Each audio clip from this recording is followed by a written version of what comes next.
Hello বন্ধুরা, good morning and welcome back to my channel Mumtaz daily blog চ্যানেলের আরও একটি নতুন ভিডিওতে তোমাদের অনেক অনেক স্বাগত জানাই। আশা করছি তোমরা সকলেই বেশ ভালো আর সুস্থ রয়েছো, আর ঈশ্বরের কৃপায় আমিও কিন্তু বেশ ভালো আছি। আজ হলো শনিবার আর এখন ঘড়ির কাঁটায় ওই সকাল 8টা মতন বাজছে। তো আজকে ব্লগটা তোমাদের সঙ্গে করে নিয়ে এই সকাল 8টা থেকেই শুরু করছি। আর হ্যাঁ, ভিডিওটা স্কিপ না করে পুরোপুরি দেখার অনুরোধ করলাম। আশা করছি তোমাদের খুব ভালো লাগবে।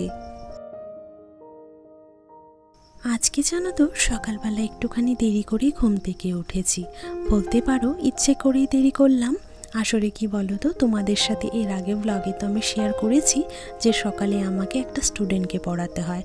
ওর নাম হলো সায়নী। আর ওর যেদিন সকালে পড়ানো থাকে সেদিন তো আমি একটা নির্দিষ্ট সময়ে ঘুম থেকে উঠে থাকি, তবে ওর যেদিন ছুটি থাকে বা ও পড়তে আসে না সেদিন আমি কিন্তু ইচ্ছে করে একটুখানি লেট করে উঠে থাকি। তো আজকে না, ও পড়তে আসেনি, তো সেই কারণেই ভাবলাম একটুখানি দেরি করে ঘুম থেকে উঠি। আর ওই দেরি করতে গিয়ে কিন্তু সকাল 8টা বেজে গিয়েছে। তো এখন তড়িঘড়ি সংসারে সমস্ত কাজগুলো সেরে ফেলতে হবে। প্রথমেই তো ভিডিও শুরুতে দেখতে পেলে যে আমি কটা জামা কাপড় গুছিয়ে নিলাম। আসলে ওই যে কালকে বিকেলবেলাতে আমার ওই কাপড়গুলো গোছানো হয়নি, তাই ভাবলাম সকালে সমস্ত বাসি কাজগুলো সেরে নিয়ে এই কাপড়গুলো আগে চটজলদি গুছিয়ে নিই। আসলে ওই যে ঘরের মধ্যে আলনাটা যদি এলোমেলো থাকে তাহলে কিন্তু দেখতে খুব খারাপ লাগে। তো সেই জন্য আগে ওদিকটা গুছিয়ে নিয়ে তারপরে এই যে আমার বেডরুমে এসে প্রথমে বেডটাকে ভালো করে গুছিয়ে নিলাম, আর জায়গার জিনিস জায়গায় কিন্তু সাজিয়ে রেখে দিলাম। আর এই ঘরের বেডটাকেও খুব ভালো করে ঝেড়ে নিলাম। আসলে বিছানা টান টান করে এরকমভাবে গুছিয়ে রাখলে কিন্তু বেশ দেখতে ভালো লাগে। আর ঝাঁটা দিয়ে একটুখানি ঝাড় দিলে পরে না, বিছানার ওপরে যে ধুলোবালিগুলো পড়ে থাকে সেগুলোও কিন্তু অনায়াসে বেরিয়ে যায়। তো দুটো ঘরের বিছানায় খুব ভালো করে গুছিয়ে নিয়ে তারপরে এখন দুটো ঘরেই চটজলদি আমি ঝেড়ে নিচ্ছি। কোনো দিন যেদিন সকালবেলা ঘুম থেকে উঠতে আমার একটুখানি লেট হয়ে যায় সেদিন কিন্তু আমারই কাজের বড্ড অসুবিধে হয়, কেননা আমাকে ঘড়ির কাঁটার মতো সময় দেখতে দেখতে সম্পূর্ণ কাজ কিন্তু সারতে হয়।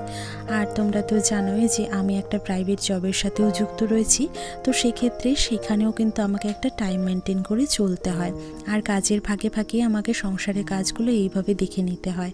তো এটা একটা আমার কাছে চ্যালেঞ্জিং ব্যাপার বলতে পারো, যে সময়ের সাথে সাথে তাল মিলিয়ে আমাকে এরকমভাবে সম্পূর্ণ কাজগুলো একা হাতে সামলাতে হয়। আর এই তো বন্ধুরা, তোমাদের সাথে কথা বলতে বলতে ঘর দুটো কিন্তু আমার এরই মধ্যে মোছা হয়ে গেছে। আর প্রত্যেক দিন জানো তো, আমি না ঠাকুর পুজোটা দেওয়ার একদমই সময় পাই না। মাই দিয়ে থাকে প্রত্যেক দিন পুজোটা। তবে এই যে আজকে সকালে যেহেতু আমার ভিডিও এডিটিংয়ের কোনো কাজ ছিল না, রাতে সেরে নিয়েছিলাম সমস্ত কাজ। আর তারই সাথে যেহেতু সকালে সায়নীকেও পড়ানো ছিল না, তাই হাতে কিন্তু বেশ অনেকটাই সময় ছিল। তাই ভাবলাম আজ আর পুজোটা না দিয়ে পারবো না, তো পুজোটা দিতে চলে যাব। এই যে দেখছো, সকালের সমস্ত কাজ সেরে নিয়ে আমি কিন্তু স্নানটাও করে নিয়েছি। তারপরে ওদিকে উঠোনে নাইটিটা মেলে দিয়ে চলে এসেছি এখন ঠাকুর ঘরের সামনে। তো ঝটপট ঠাকুর ঘরের দরজাটা খুলে নিই চলো, আর তারপরে এক এক করে ঠাকুর ঘরের সমস্ত কাজ সেরে নেব। এই যে বাসন কটা বের করে নিয়েছি, চলো এগুলো ঝটপট মেজে নিই। প্রত্যেক দিন সকালবেলা ওই একটা নির্দিষ্ট টাইমে ঘুম থেকে উঠে তারপরে এই যে সংসারের টুকিটাকি যা কাজকর্ম থাকে, টুকিটাকি অবশ্য বলাটা ভুল হবে, কারণ একটা সংসারে কিন্তু যথেষ্ট কাজ থাকে। আর বিশেষ করে সকালবেলাটায় কিন্তু কাজের পরিমাণটা অনেকাংশে বেশি থাকে বিকেলের তুলনায়। তো সেই জন্যই আমাদেরকে ফুল স্পিডেই কিন্তু সকালে কাজগুলো করতে হয়। আর আজ যেহেতু একটুখানি দেরি করে ঘুম থেকে উঠেছি, সেই জন্য স্পিডটা কিন্তু আরও বেশি বাড়িয়ে দিতে হয়েছে। আর তার মধ্যে আমাকে যেহেতু ঘড়ি ধরে ঠিক 10:30 থেকে 11টার মধ্যে অফিসের কাজগুলো দেখতে বসে যেতে হবে, তো সেই জন্য এই যে তড়িঘড়ি কিন্তু আমি সমস্ত কাজগুলো সেরে নিচ্ছি একটার পর একটা। প্রত্যেক দিন পুজোটা দিতে না পারলেও আমি কিন্তু স্নান সেরে প্রত্যেক দিনই তুলসী গাছে জল দিয়ে থাকি। আর যেদিন আমি সময় পাই সেদিন কিন্তু ভক্তি ভরে হাতে সময় নিয়ে ঠাকুর পুজোটা করে থাকি।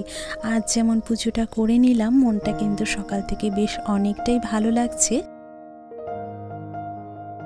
আর এই তো পুজোটা দিয়ে এসে আমি একটুখানি সকালের খাবারের জন্য ভাত বসিয়ে দিয়েছি, আর তার সাথে বসিয়ে দিলাম একটুখানি আলু ভাজা। ওদিকে হালকা স্টিমে আলুটা হতে থাকছে, আর আমি এদিকে কটা শাক বেছে নেব। আর এই শাকটা হয়তো আজ করতে পারবো না, তবে এই যে কেটে বেছে রেখে দিয়েছি কালকের জন্য। আর তারপরে দেখো বেশ কয়েকটা সবজিও কিন্তু কেটে নিয়েছি। এদিকে পটল আর আলুটা ডোম করে কেটে নিয়েছি, আর তারপরে করলাটাও কিন্তু কেটে নিয়েছি ভাজা করার জন্য। আর তারপরে সবজিগুলো কেটেই দেখলাম আলু ভাজাটা হয়ে গেছে। তো দেখো আমি কিন্তু গরম গরম ভাতের সাথে একটা কাঁচা লঙ্কা নিয়ে সাথে একটুখানি নুন দিয়ে ভাতটা মেখে খেয়ে নিলাম। আর তারপরেই দেখো চলে এসেছি এখন দুপুরের রান্নাবান্না সেরে নিতে। তো প্রথমেই আমি এই পটল আলুর তরকারিটাই করে নেব। এর জন্য গরম তেলে একটুখানি গোটা জিরে তেজপাতা ফোড়ন দিয়ে তারপরে সবজিগুলো দিয়ে দিয়েছি, আর তার মধ্যে খানিকটা নুন আর হলুদ দিয়ে খুব সুন্দরভাবে এগুলোকে লাল করে ভেজে নেব।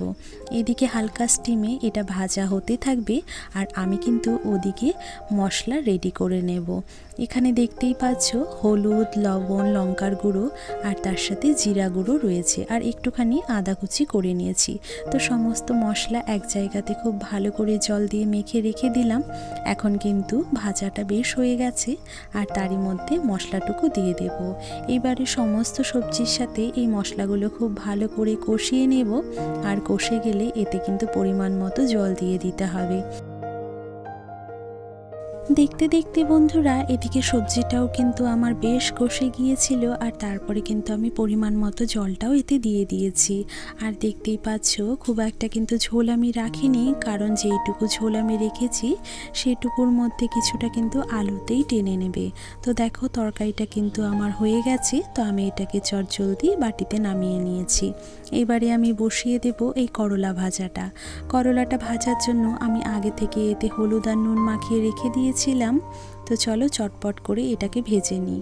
আর আমি যখনই করলা ভাজি একটুখানি কড়া করে ভাজার চেষ্টা করি, এতে করে কিন্তু তেতো ভাবটা অনেকটাই কম লাগে।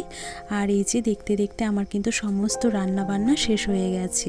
আর যদিও খুব একটা বেশি কিছু রান্না করিনি, তাই কিন্তু ঝটপট রান্নাটা করে ফেলতে পারলাম। তো চলো ঝটপট করে প্রতিদিনের মতো রান্নার শেষে এবারে ওভেনটা আর এই টাইলসগুলোকে ক্লিন করে নেওয়া যাক। তো বন্ধুরা দেখতে দেখতে আমার কিন্তু ওভেনটা পরিষ্কার করা হয়ে গেছে, আর তার সাথে টাইলসটা আর ওভেনের ঝিকগুলো কিন্তু ভালো করে পরিষ্কার করে জায়গা মতো রেখে দিয়েছি। আর তারপরে তোমাদের সাথে পটল আলুর তরকারির লুকটাও কিন্তু শেয়ার করলাম। তো যাই হোক, ওদিকে দুপুরের রান্নাবান্না শেষে খাওয়া দাওয়াও করে নিয়েছিলাম, আর তারপরে একটুখানি রেস্ট করে নিয়েছিলাম। রেস্ট বলতে একটুখানি শুয়েছিলাম আর কি। আর তারপরে অফিসের কাজও সাথে দেখে নিয়েছি। এখন ওই বিকেল 3:30 মতন বাজছে। তো চলো চটপট বিকেলের কাজগুলোতে এবার হাত লাগিয়ে দিই। প্রথমেই তো দেখতে পেলে বাইরে যে সমস্ত শুকনো জামা কাপড় ছিল সেগুলো আমি তুলে ঘরে নিয়ে এসেছি। আর জানো তো স্নানের আগে কিন্তু বেশ কটা জামা কাপড় আজকে কেচেছিলাম, সেটা যদিও তোমাদের সাথে শেয়ার করিনি, কারণ ওই যে সকালে অনেকটাই লেট হয়ে গিয়েছিল বলে তাড়াহুড়োর মধ্যে কিন্তু অনেক কটা কাজ সামলাতে হয়েছিল, যে কারণে আজ আর শেয়ার করতে পারলাম না। আর এই যে এ ঘরে বেডশিটটাও কিন্তু কেচে দিয়েছিলাম।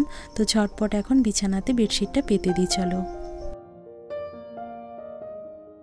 আর বন্ধুরা প্রতিদিনের মতো আজকেও তোমাদেরকে একটা অনুরোধ করতে চাই। আমার আজকের এই ভিডিওটি যদি তোমাদের ভালো লেগে থাকে, বা আমার ভিডিওর কোনো অংশ যদি তোমাদের একটু হলেও পছন্দ হয়ে থাকে, তাহলে প্লিজ ভিডিওটিতে একটি লাইক করে দিও। তোমরা হয়তো জানো না যে তোমাদের একটা ছোট্ট লাইক আমার এই ভিডিওটিকে অন্যান্য বন্ধুদের কাছে পৌঁছে দিতে কিন্তু সাহায্য করে। আর এরই সাথে যদি কোনো নতুন বন্ধু এই মুহূর্তে আমার ভিডিওটি জুড়ে থাকো, বা ভিডিওর কোনো অংশ যদি তোমাদের একটু হলেও পছন্দ হয়ে থাকে, তাহলে তোমরা কিন্তু আমার চ্যানেলটা সাবস্ক্রাইব করো, আমার পাশে থাকতে পারো। আর এরই সাথে বেল বাটনটা প্রেস করতে কিন্তু ভুলো না, এতে করে যখন নতুন ভিডিও আপলোড করব তোমরা কিন্তু সাথে সাথে একটা নোটিফিকেশন পেয়ে যাবে। আর এই তো বন্ধুরা তোমাদের সাথে কথা বলতে বলতে মাঝে বেশ কয়েকটা কিন্তু কাজ আমি করে নিয়েছি। প্রথমে বিছানার চাদরটা পেতে নিয়ে বালিশের কভারগুলো লাগিয়ে তারপরে বিছানাটাকে খুব সুন্দরভাবে আমি কিন্তু গুছিয়ে নিয়েছি। আর তারপরে তো দেখতেই পেলে শোকেসের পাশে যে চাদরটা দিয়ে সবসময় শোকেসটা ঢাকা থাকে, সেটা কিন্তু আমি ওখানে পেতে দিলাম। আসলে শোকেসের ওই অংশটা যেহেতু খারাপ, তো সেই কারণে একটা চাদর দিয়ে আমাকে সবসময় ঢেকে রাখতে হয়। আর চাদরটা আজকে কেচে দিয়েছিলাম সকালে। আর তারপরে এই যে দুটো দরজাতে যে পর্দা লাগানো থাকে পর্দা দুটো কিন্তু কেচেছিলাম, তো সেটা কিন্তু এখন লাগিয়ে দিলাম। আর তারপরে এই যে চলে এসেছি আমার বেডরুমে, এসে এই যে চাদরটাকে কিন্তু ভালো মতো গুছিয়ে দিলাম। এখন জানো তো দুপুরবেলায় কিন্তু লেপ গায়ে নেওয়ার প্রয়োজন পড়ে না, একটা চাদর নিলেই কিন্তু ব্যাস হয়ে যায়। তবে রাতের বেলা একটু একটু ঠান্ডা এখনও লাগে, যে কারণে লেপটা কিন্তু তুলে রাখতে পারিনি। তো দেখো দেখতে দেখতে কিন্তু আমার ঘর গোছানোর সমস্ত কাজ হয়ে গেছে। এখন চলো চটপট করে ঘর দুটো ঝেড়ে নিই। ওদিকে উঠোনটা কিন্তু আমার এখনও ঝাড়া হয়নি, তো ঘর দুটো ঝেড়ে নিয়ে আবার উঠোনটাও ঝাড়তে চলে যেতে হবে। আর এই তো ওদিকে ঘরের কাজগুলো করে নিয়ে আমি কিন্তু এখন চলে এসেছি বাইরে, আর এসে এইদিকে যে উঠোনটা রয়েছে সেটা কিন্তু ঝাড় দিতে শুরু করে দিয়েছি। আর মন্দিরের সাইডে যে উঠোনটা রয়েছে না, সেটা কিন্তু এর আগে আমি ঝাড় দিয়ে চলে এসেছি এদিকটা ঝাড় দিতে। তো যথারীতি প্রত্যেক দিনের মতো তো দেখতেই পাচ্ছ অনেক পাতা পড়ে রয়েছে উঠোনে, তো সেই জন্যই আর কি আমাদের সকালে এবং বিকেলে দুবেলাতেই ঝাড় দিতে হয়। আর বাড়িঘর নোংরা থাকলে একদমই কিন্তু ভালো লাগে না। অনেক সময় কি হয় যে দুপুরবেলা স্নানের আগেও কিন্তু আমি এরকম উঠোনটা ঝেড়ে ফেলি, যদিও সেটা তোমাদের সাথে কখনোই শেয়ার করিনি। আসলে কি বলতো, সব সময় সব কাজ তো অন ক্যামেরায় দেখানো পসিবল হয় না, অফ ক্যামেরাতেও কিন্তু অনেক কাজগুলো আমাদের সেরে নিতে হয়।